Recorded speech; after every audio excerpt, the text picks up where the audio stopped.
Hello, everybody. It's me. It's Shad. It's Polynerdic. Back again to talk about more TTRPG stuff. I've been saying forever that I was going to do more of it. I said 2 weeks ago, as of this recording, that I was going to do a little mini series here on the channel of books for 5e that are not from Wizards of the Coast. You may be aware, earlier in the month, Hasboro, the parent company of Wizards of the Coast, owners of the D&D license, amongst others, laid off a shitload of people and announced that more layoffs are going to be coming over the next 6 months, right before the holiday season. Kind of ultimate corporate douchebag stuff.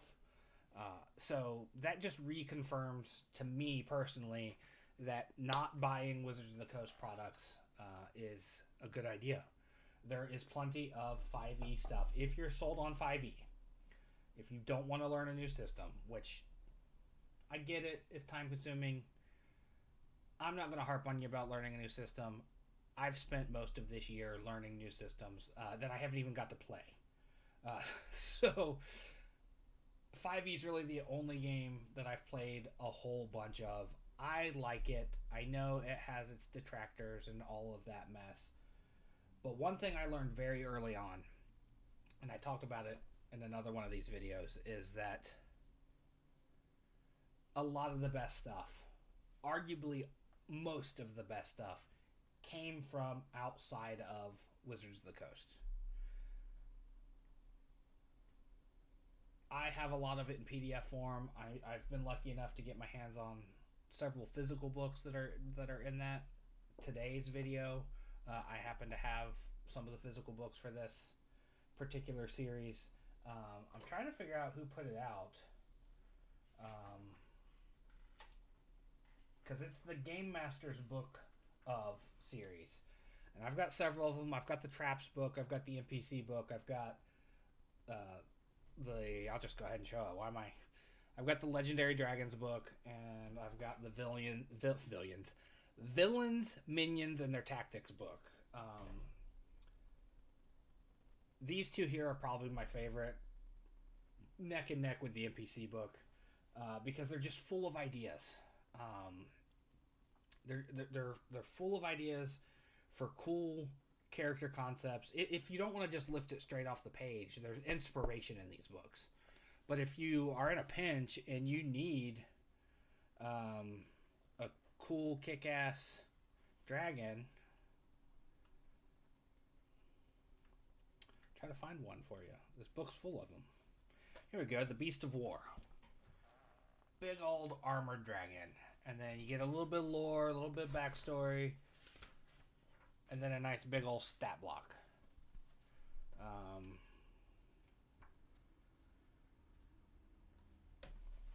Here's one called the Plague Bringer.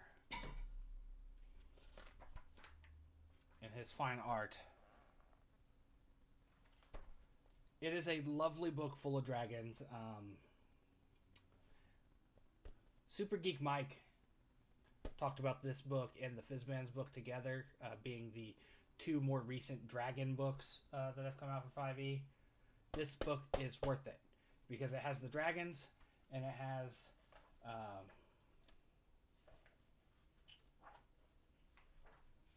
oh wait, I gotta show you one of my favorites. I just thought about it. Minis are being made for these. I saw them on Kickstarter. I don't know if they're going to be available to be purchased. I hope so. Anath Zul, a mummy dragon. Conceptually, that is just badass.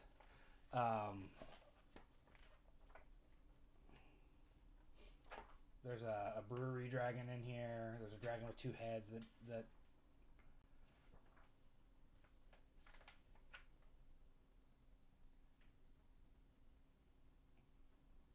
There's a dragon that it doesn't name it as the Astral Sea, but it talks about it in a way that you can tell they're talking about the Astral Sea. You've got, non-standard dragons as well.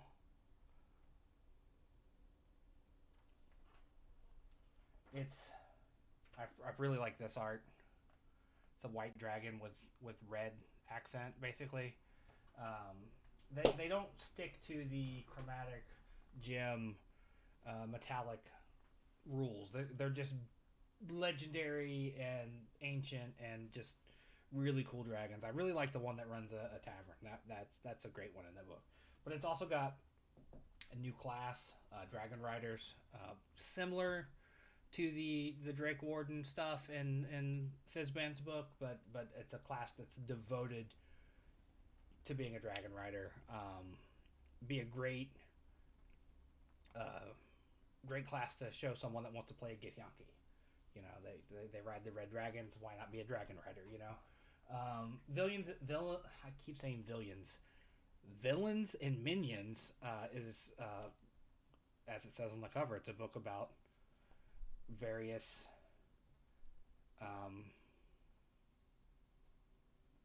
like here we go, Nicodemus the Vermin King. It's a were-rat. People you can use as antagonists or inspiration for your own antagonist. There's 25 characters that they, as it says here, a collection of 25 dastardly, dangerous, and despicable foes, which I love alliteration, suitable for single adventures or as the primary antagonist.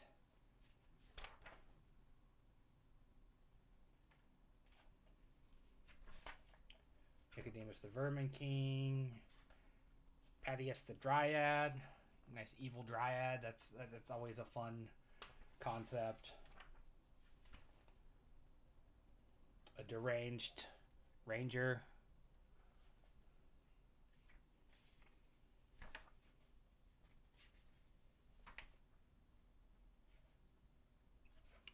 Warlock bad guy. Full of ideas like that. The NPC book has a lot of really inspirational ideas for NPCs. Obviously, because it's an NPC book.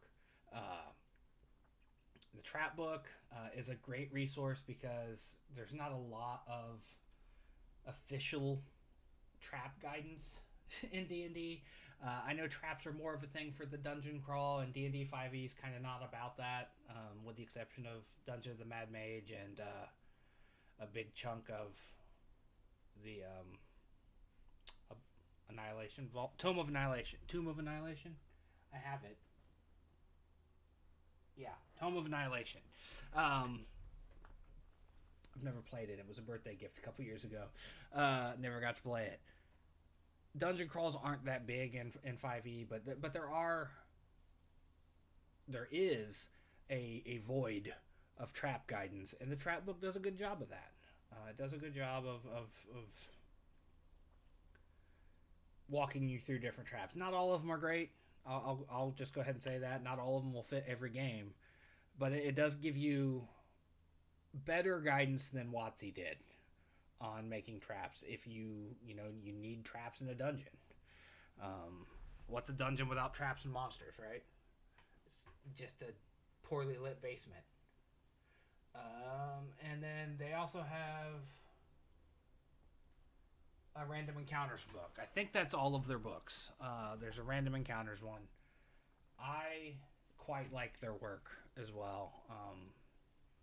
I'd be interested in seeing like a full-on monster book from them. You know, the Game Master's Guide of, or the Game Master's Book of Monsters and Beasts. I don't know what they would call it.